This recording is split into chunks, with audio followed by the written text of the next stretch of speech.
Saya mohon maaf atas nama PGN dan berjanji tidak akan lagi terjadi.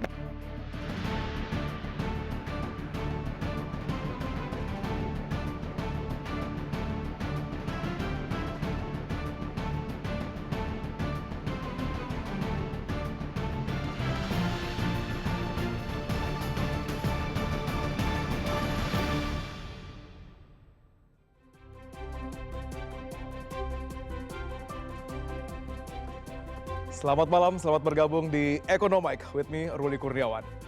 Makan bergizi gratis masih menjadi perdebatan serius dengan lebih dari 6.500 anak keracunan sejak Januari 2025. Program dengan biaya fantastis lebih dari 71 triliun ini masih terus berjalan. Berikutnya masih terkait makanan yang bikin jantung deg-degan.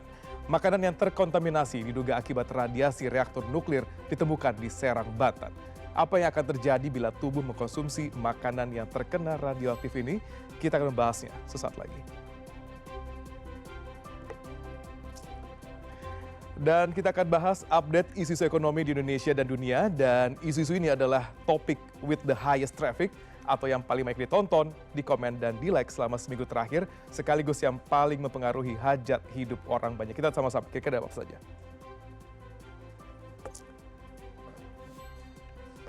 Baik, yang pertama kita akan membahas terkait dengan hari ini. Kementerian BUMN resmi dihapus digantikan menjadi Badan Pengaturan atau BP BUMN.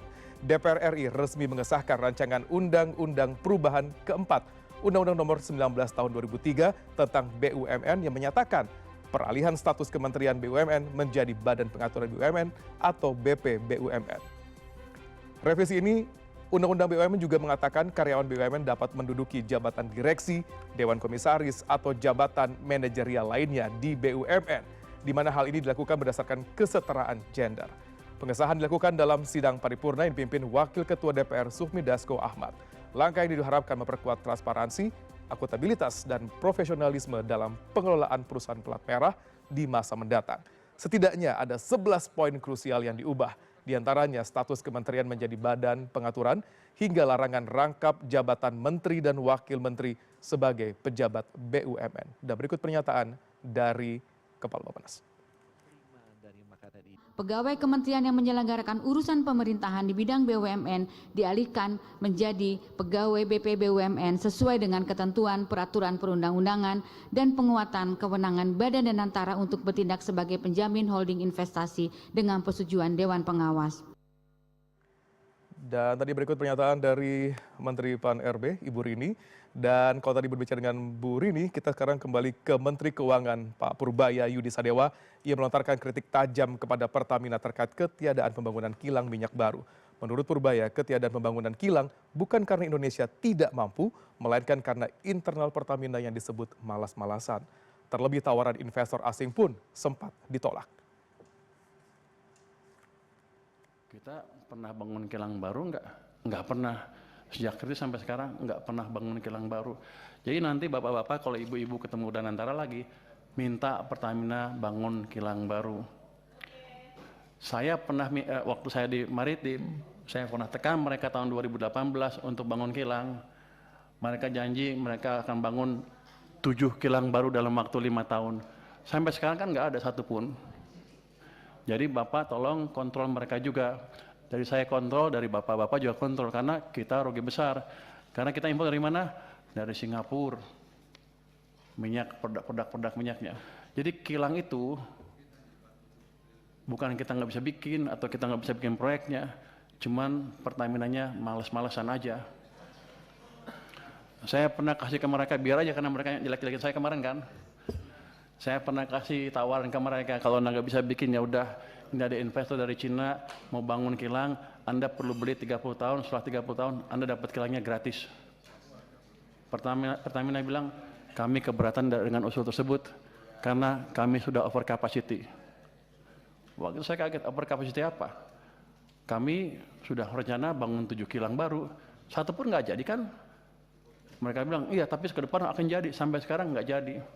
Yang ada malah beberapa dibakar kan. Jadi tolong dari parlemen juga mengontrol Pertamina untuk hal tersebut. Masih berbicara tentang BBM, SPBU Vivo dan BP AKR batal membeli fast fuel bahan bakar minyak atau BBM dari Pertamina.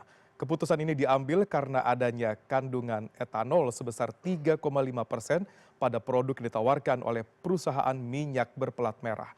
Hal ini disampaikan oleh Wakil Direktur Utama PT Pertamina Patraniaga Ahmad Muhtasyar. Dua SPBU swasta itu berdiskusi kembali dengan kami. Satu dalam hal ini AKR, Vivo membatalkan untuk melanjutkan. Ya, setelah setuju 40, akhirnya tidak disepakati lagi dikarenakan apa? Kenapa? Ya, selama kemarin. Lalu tinggal APR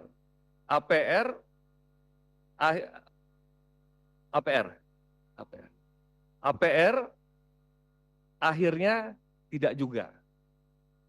Jadi tidak ada semua. Isu yang disampaikan kepada rekan-rekan SPBU ini adalah mengenai konten. Kontennya itu ada kandungan etanol. Nah, di mana secara regulasi itu diperkenankan etanol itu sampai jumlah tertentu, kalau tidak salah sampai 20% etanol kalau tidak salah. Nah, sedangkan ada etanol 3,5%. Nah, ini yang membuat kondisi teman-teman SPBU swasta untuk tidak melanjutkan pembelian karena ada konten etanol tersebut. Dari isu Bigos, kita beralih ke isu MBG. Badan Gizi Nasional atau BGN menegaskan program makan bergizi gratis akan terus berjalan meski marak kasus keracunan, kecuali ada arahan langsung dari Presiden. Dalam konferensi pers Kamis siang, Kepala BGN Dadan Hindayana menyatakan bahwa MBG adalah program prioritas Presiden Prabowo Subianto, sehingga pelaksanaannya disegerakan dan tidak diskors tanpa perintah khusus. SPPG yang terbukti bermasalah sudah diskors sementara.